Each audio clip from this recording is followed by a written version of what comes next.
Welcome to Discover Indie Film. I'm your host, Jeff Howard, and I'm excited to have the team. I have 6 members of the team that made the documentary short Invisible, The Unseen Faces of Hunger and Kern. Equally proud to say that film, it is itself episode 10 of the Discover Indie Film TV series on Amazon Prime Video.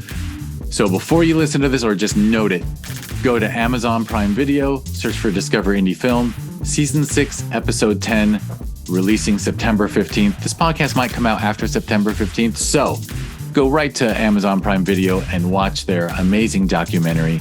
I'm going to attempt to name all 6 people on my Zoom screen right now because I think I know you all well enough to do it now somehow, which is we have Dr. Dixie King, who started TYM4Change, I believe. And then we have Penelope Dills, Henry Amaya, Jackie Magana, Nicholas Halsey, and Izzy Zamora. Isabel Zamora, I think, in the credits, but I go by Jeff, not Jeffrey, so I embrace the Izzy. So thank you all 6.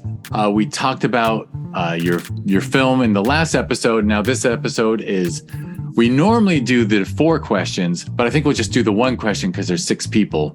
And we'd probably have to go an hour and a half if everyone named their favorite films, and an underrated and an overrated and something lesser known that people should seek out. But feel free. Who wants to go first and name their favorite films?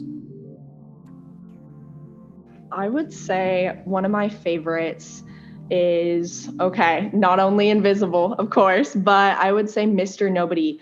Mr. Nobody was an amazing film that I had the chance to see. I love it. My dad showed it to me. It's about someone who is able to go through and kind of live in every single reality where every single choice they make of what they eat for breakfast, who they're with, what career, they're able to live in a universe where, every infinite reality where that happens. And it's a really cool story. So I definitely recommend watching it. I haven't seen it. So now you've already added one to my viewing list. Who wants to jump in? I'll jump in. I think my 3 favorite films, it's got to be 1917, Ford versus Ferrari, and then number 1, of course, is Pixar's Cars. Fantastic all around. Pixar in general sometimes deserves its own list. Especially early 2000s, like late 90s, early 2000s. My goodness. Yeah, for sure. I think most years, I always thought Pixar deserved to be nominated for Best Picture, I always thought Incredibles deserved Best Picture instead of whatever won that year. But I think Izzy wanted to go. So I'm a big fan of the A24 films. So like Midsommar, Hereditary are on the top of my list. But then I'm also liking those 80 cheesy Dario Argento Suspiria. I say that's probably my ultimate favorite. Very cool. Oh my God. I think Midsommar is such an amazing film. Can't recommend it for everyone because it's a little, let's just say there should be some trigger warnings with it because it gets a little brutal. But boy, that's a beautiful horror film that definitely rises up to being an art film. Yeah, I'm a big horror film fan. So you wouldn't know it by the look of me, but I love anything that has to do with that suspense and just kind of keeps you, and then out of nowhere something crazy happens. I love that kind of stuff. Excellent. I think there's 1 or 2 horror films in season 6 of Discover Indie Film. So enjoy. All right. Henry or Jackie, who wants to jump in? I too am a horror fan. I gotta say my favorite is the original Scream, actually. I don't know. I like old slasher movies. I think they ride a line between funny, silly, and also really scary. And that's a really hard line to stride. So I admire any movie that can successfully pull that off, whether it's modern, old, classic, any of those. I'm with you. I think the Scream, the whole series, right? All 4, it holds up. They're some of the best horror films, and then they do add in humor. Yeah. I don't know. Horror comedy it's really good. I love horror comedy. I have a theory on that, and that's that two reactions that human beings have that we can't control is fear and laughter. Right? Because when you're watching a comedy, you can't fake laugh. You either laugh or you don't. It just hits you as an involuntary response. And same with the jump scare or the creep out. So, yeah, I think that's why horror and comedy are such a wonderful marriage, because it just takes us over. All right. Jackie? Well, I think that I'm the opposite of them. I don't like horror films. I so sorry, but I hate it.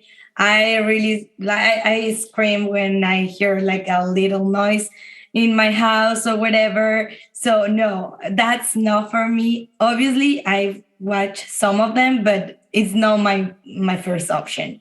I think that for me is more like the romantic style, more like everything nice. And one of my favorites one is La La Land. I really like it. I love that movie. And another one, it's not romantic, but I like the Black Swan because obviously I love all the acting stuff, and I really enjoyed that movie because it have like a lot of like kind of like Stanislavski and all of that. So it's a little bit of that on the acting aspect. So I really enjoyed that movie. Obviously, some parts are like a little bit creepy, but I like it. I think some people define Black Swan as horror. It's because some of the parts of that movie, those are scary, but the acting is amazing. Obviously, she did a great job in that movie. But yeah, because it has a little bit of horror. Yeah. Suspense. Beautiful. I love both of. I love La La Land, actually. I can watch it over and over and over. And I didn't like it when I first saw it. And then I ended up trapped in a room with it. And every time I saw it, I liked it more and more. And I can say, yeah, Black Swan, anything with ballet in it, I'll watch too. I have zero coordination when it comes to dancing. I can just do that white guy back and forth with like barely moving my feet thing. But yeah, just beautiful, beautiful film. Oh, I think we just have Dixie left. You do. And so I will age myself here. The one horror film on my list, except it's more of a psychological horror film, and I watched it from behind my mother's chair when I was very, very, very young, was the original Haunting of Hill House, which is more psychological than it is physical horror. But oh my goodness, there are some scenes in that are terrifying. But on a more cheerful and weird note, The Baghdad Cafe. If anybody who hasn't seen that yet absolutely has to see it. And then my all-time favorite is, frankly, Stranger Than Fiction with Emma Thompson and Will Ferrell. So I'm a writer of sorts. And so I'll tell you, anytime that you have a character come to life, that's worth remembering. That's a lot of fun. Yeah, my first reaction when you mentioned Stranger Than Fiction is I have to assume that you have done writing, some narrative, some novelization, whatever. Yeah, creative writing. Yeah, it's amazing when you get to mix an art form like writing with cinema, because it's so hard to pull off without, killing people with dumb voiceover.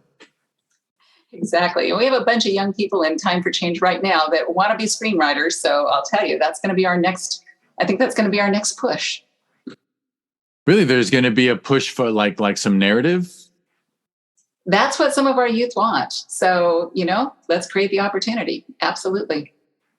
And I got to say, every year at the film festival, I don't even know I don't want to use a label that adds judgment, but we have films that have really meaningful subjects, but they are also narratives. I mean, actually, I spoke to someone this week, and she was a domestic abuse survivor of actually a teenage relationship where she was abused, and she made an incredibly powerful domestic film. Oh, why don't I just name it? It's called Drunk. I think it's in episode 6 of your season, and she it follows a a film. I already mentioned ballet. I think I should actually say the correct thing. Episode 7 is a film called My Own, which is about a non-binary ballet dancer, because ballet is so binary, and her character ends up like wearing Doc Martens on one foot and a ballet shoe on the other, which is like a beautiful non-binary metaphor. And then comes Drunk, which I'm just mentioning because it actually bridges narrative and documentary. It's a narrative short film about her experience with domestic abuse, but then the last 5 to 7 minutes are testimonials of domestic abuse survivors talking right to the camera, sharing their stories. And it really had such an impact at the festival last year in the theater, because, you know, you watch a story and you wonder what's fiction. You know, sometimes there was actually oh my God, I'm just going to use the word. There was a Trumper in the audience who was actually verbally saying, "This is feminist," like during the film. And then when the testimonials come on and there's actual close-ups of someone's face, the faces of domestic abuse, just sharing their stories, it shut that person up. So anyway, that's my pitch. TYM4Change should absolutely do narrative, and maybe even play with narrative and documentary being merged in the same piece, because I think it's so effective. All right, well, everyone's nodding. Lord, no, everyone has such good Zoom etiquette. Everyone is muted. So, but I just as a favor to me, everyone should unmute right now and everyone talk at once. Oh, we do that all the time. I would say, Jeff, wait, I have a question, actually. I have a question. Ask a question. What are your 3 favorite films? Oh, shoot. Oh, now we're putting them on the spot. I agree with everyone who says that it's too hard a question to answer. It is. But mine are traditionally Brazil, The Graduate in 2001. But I have a really hard time. I'm trying to figure out which of those Children of Men will replace, because I think Children of Men has to replace one of those 3. But it couldn't be Brazil, because if you haven't seen the Terry Gilliam film Brazil, you must, because it's a film. It's just a visual masterpiece that just tells an amazing story. And then what am I going to kick 2001 off the list? Am I going to kick Graduate off the list? I don't know what to do, but I think Children of Men and There Will Be Blood deserve to be on there. But then, if I was fully honest, I think I also should honor comedy and say that Dirty Rotten Scoundrels is one of the funniest, best made films I've ever seen. So anyway, so I cheated. I went to 5. There's no ref with a whistle though, right? So there's no ref. That's right. Honestly, yeah. No joke. So anyway, those are mine. And now, all at once, all together, we only have 5. I guess Penelope had to run. She gave her favorites and then she ran. But on the count of 3, I want all 5 of you to say the name of a film just that you think sucks. No, that you think is overrated. So like it won Best Picture and you're like, how did that win Best Picture?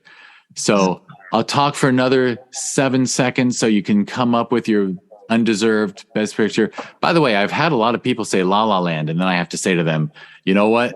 I fell in love with that movie on repeated viewings, so you should watch it over and over too. Well, to be honest, the first time that I watched La La Land, I had that opinion. I was like, oh my God, this movie, I don't know, I lose my time here. But then I watched it again and my perspective changed. Yeah, it's beautifully made cinema. All right, so I hope you're ready with your overrated. Now 3, 2, 1, go. Avengers Endgame. Oh my God, Nick, you're on the same page as me. It's so I have not been able to watch a Marvel film in so long. I cannot. I just can't. All right. So we had 2 Endgames, and what were the other 3? Oh, I honestly can't, I think it's because we're put on the spot, but my brain just kind of went blank at the moment. Don't worry. Prince of Tides. And the reason why is because you will never get away with what happened in that therapeutic relationship without a lawsuit. Absolutely. Prince of Tides. Excellent. I'll add, I'm with you too on Endgame, although I enjoyed it as a whatever for the spectacle. But I think the better film is Infinity War, because I think, and I only say this half jokingly, why am I Thanos? I think that Thanos had some good ideas.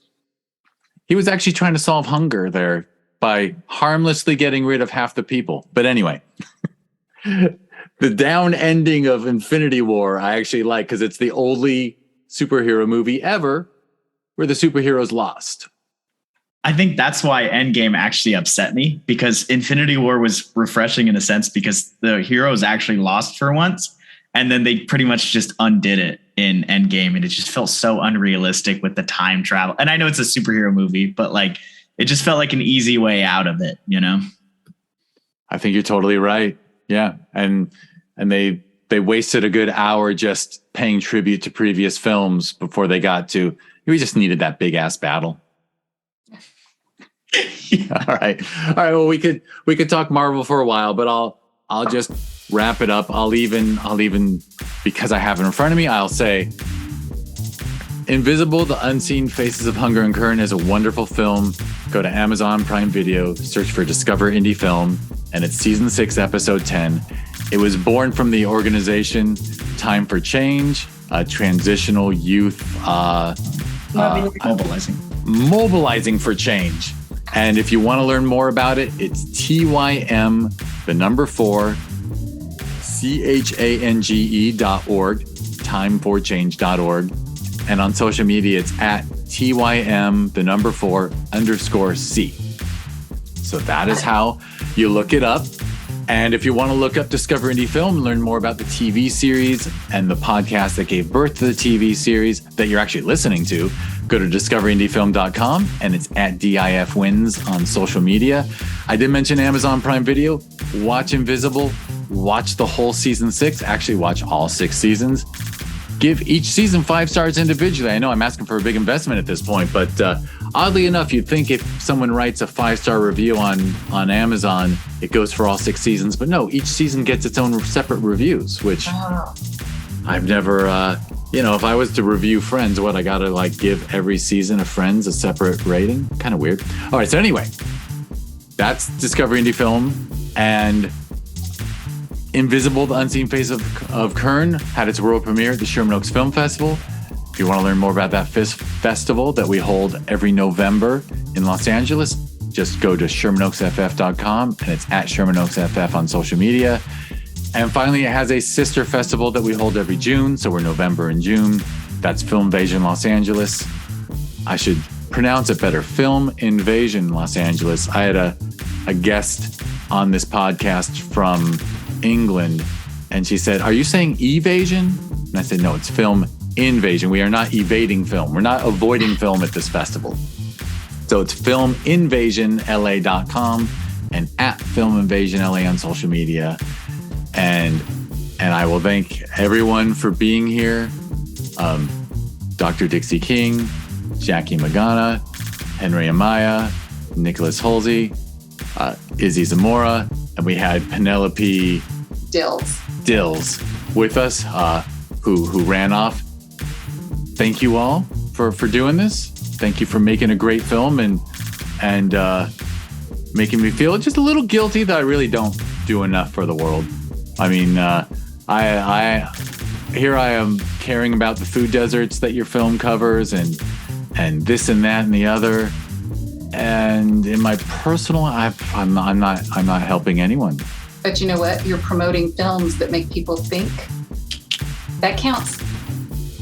Thank you. Well, hopefully it does. But I should also, well, I think last time, remember our Q&A, I'm the one who brought up UBI and I think we could have a way too long conversation, all of us, about that. This is just another hunger is another factor of income disparity that I guarantee the CEO of the produce producing corporate farm, who the people working on the farm are in bad straits, but the executives aren't. They're not living in a food desert. So that doesn't sound right to me. There's a long way to go. Thank you all. And I'm going to thank everyone for listening, and just hit stop because, obviously you guys I'm looking at 5 faces that'll give me an audience. So now I want to ramble, but instead I'll just cut it off and thank you all and thank everyone for listening a second time.